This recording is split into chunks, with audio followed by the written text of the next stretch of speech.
Hello boys and girls, and welcome to my end of season review.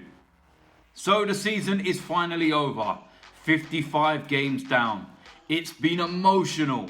We've had a lot of highs and we've had a hell of a lot of lows. I'm going to try and review the season as best I can and as quick as I can. To start off with, we're going to go with the League Cup. Now, this is a competition that Arsene Wenger has never won. He doesn't really take it serious. It's not exactly a priority. And that was proven this season. We went out to Southampton quite convincingly as well. And I don't think there were too many of us that were that bothered. I was quite bothered because I wanted to go to Wembley. And also the fact that for once this year, a lot of the big guns were still left coming into the semi-final. Like I said, we went out to Southampton. And yeah, pretty poor campaign in terms of the League Cup. Gonna go straight onto the Champions League. And this is where it was a bit mixed. When the draw was made, we was drawn against Paris Saint-Germain, Basel and Ludogorets. Now you looked at that and said, well, we're definitely going to qualify. I'm not worried about Ludogorets or Basel, but we'll probably finish second to Paris Saint-Germain. First game was away in Paris and we scraped a draw. Don't know how, they completely battered us in that game. But like I said, we come away with a point. We then won our next 3 games. Ludogorets away was probably the trickiest. We were 2-0 down, pulled that back, and then a moment of magic from Mesut Ozil right at the end won us the game. And then we had Paris Saint-Germain at home and we drew 2-2. It looked inevitable that we were going to finish second in the group. Went into the final game away to Basel. Paris Saint-Germain were at home to Ludogorets. And somehow Ludogorets got a point out there and they drew and we topped the group. We done everything we physically could in terms of qualifying out of that group. We were unbeaten in 6. We'd scored lots of goals and we couldn't ask for any more. But what happened? We drew Bayern Munich. Sod's law. We win the group and the year that Bayern Munich finished second, we get them. Now we go into that game and we start off in the Allianz Arena. Go 1-0 down pretty early. Everyone's thinking, here we go again. And then we equalise. We get the crucial away goal. At that point, you're thinking, do you know what? Even if Bayern Munich win this 2-1, for example, it's a good result. Very, very good result. Just before half-time, we had a couple of decent chances. The one for Granit Xhaka, where he hit it straight at Manuel Neuer. Any side of him, we'd have gone 2-1 up. We then lose Koscielny, and the team fell apart. We lose the game 5-1. The tie's already over. We go back to the Emirates. We go 1-0 up. There's no way we're scoring another 4 goals. And then we lose Koscielny, red card, and we fall apart again. 5-1. Humiliating, embarrassing, disgraceful, disgusting. That's all I can say on the situation. Our Champions League campaign was a farce. At least this year, we're not going to embarrass England in the Champions League because we're not in it. So we're in the Europa League. And again, sod's law, watch this be the year that Bayern Munich finished third in their Champions League group, drop down to the Europa League and they draw us. Just going to happen, isn't it? You can see it now. So yeah, in terms of the Champions League, failure. Failure, failure, failure. Now we move on to the Premier League. I feel that our Premier League campaign was set from game 1. We go into it with a tough fixture at home to Liverpool, but we go with an inexperienced centre-back pairing of Rob Holding and Callum Chambers. From the very first minute, everyone was worried about that. We actually took the lead in the game. We missed the penalty, but then just before half-time, Liverpool equalised. Second half, we fell to pieces. Before we know it, we're 4-1 down. There's loud chance to spend some fucking money, and people want the manager out, including me. We pull it back to 4-3. It does not paper over how poor the game was. And then what sums it up is in Arsene Wenger's press conference, he says that we were not ready. We were not prepared. Well, no shit, Arsene. It's your job to get the team prepared. You've had a couple of months to buy the players needed and get us ready.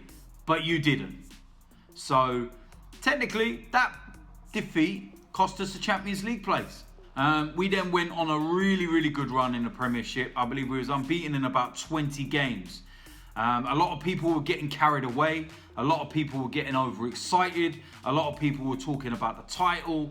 A lot of people were saying that this is the new us because we were scraping wins when we should have been drawing, and we were scraping draws when we should have been losing.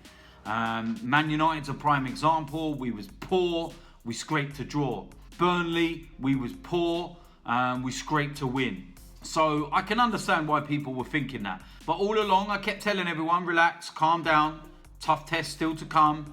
And we had a double header coming up, which for me was going to define whether we could be champions or not. We was playing Everton away in a midweek game. And then that following weekend, we were playing Man City away.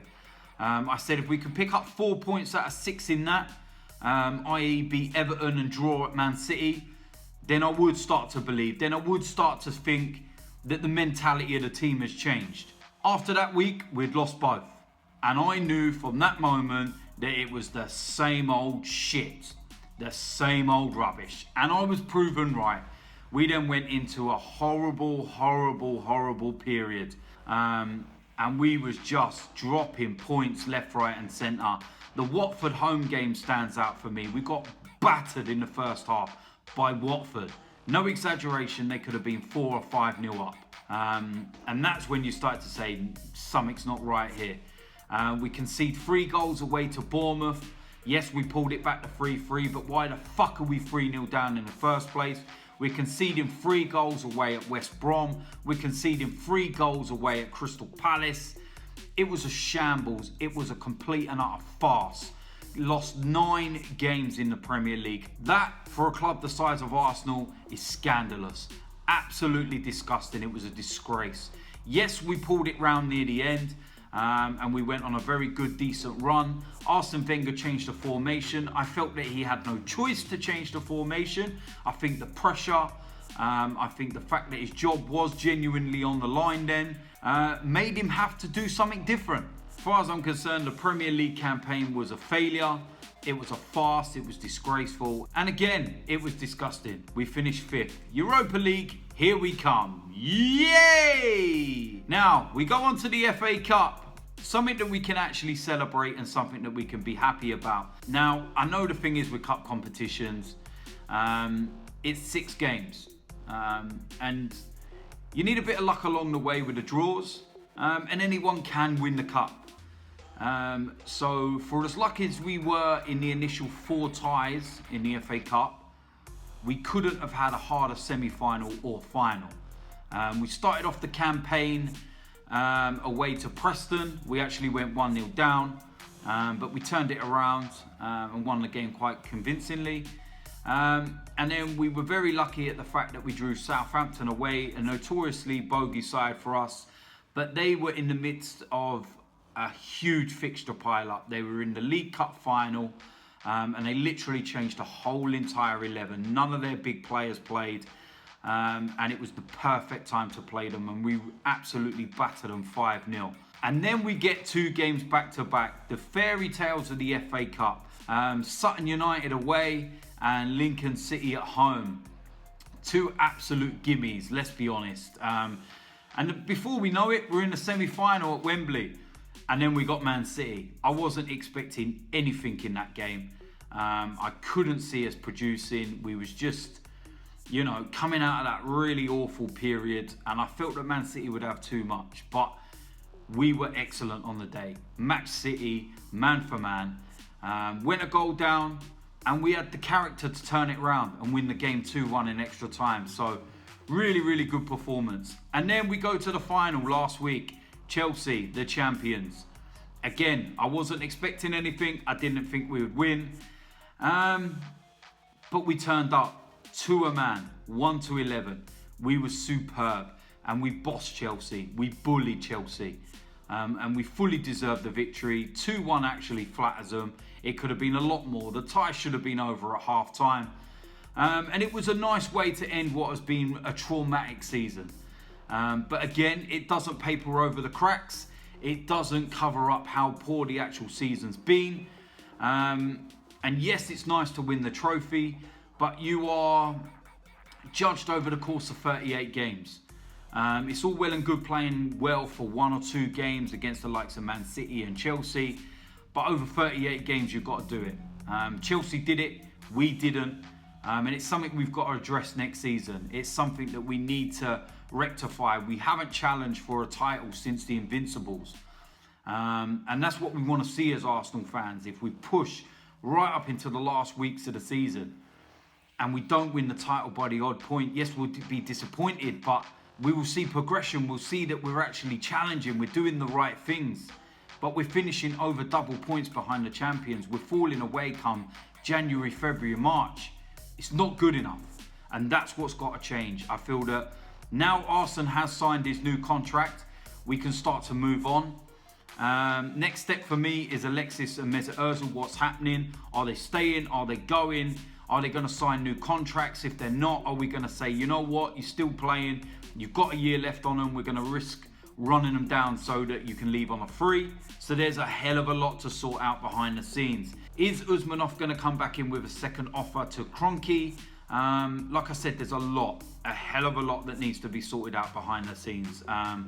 Maybe if Kroenke isn't going to sell up, he could let Usmanov on the board. Let him have a little bit of influence and let him put a bit of his power behind everything. So it could only benefit the club in the long term. But like I said, we'll see what happens. It's a very, very big summer. Before I've had a chance to make this video, I've seen that it's been confirmed we've made a bid for Mbappe. So have Real Madrid and Man City. I don't know. What will be, will be. It's up to 100 million euros. I think the interest is genuine. But can we get that kind of transfer over the line? I don't know. Maybe if we did, it might start making some of the fans trust Arsene Wenger again. I feel that the next 2 seasons are huge. Huge. If Arsene Wenger doesn't win the league title in the next 2 years, that's it for me. It is done. It is finished. He has to deliver. So he's going to be the most under pressure manager in the Premier League, I think. But like I said, what will be, will be. Let's see what happens. Let's go and enjoy the summer. Marks out of 10, I'm going to give us a 5.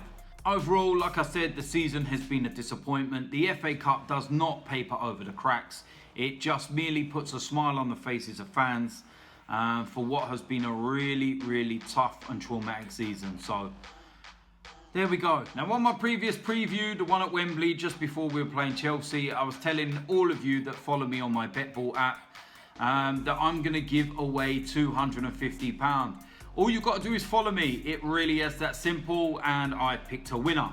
So congratulations to Clifford_96. You've won yourself £250. It really is that simple. Keep an eye on future videos and going into the new season for more chances to win money. We're going to put a few little competitions up.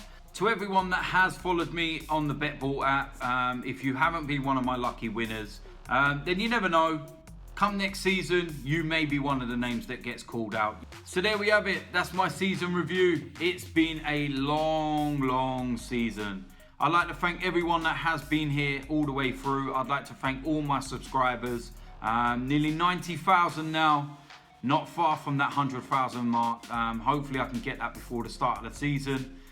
And yeah, it's going to be a interesting summer. There's a lot of new content coming up.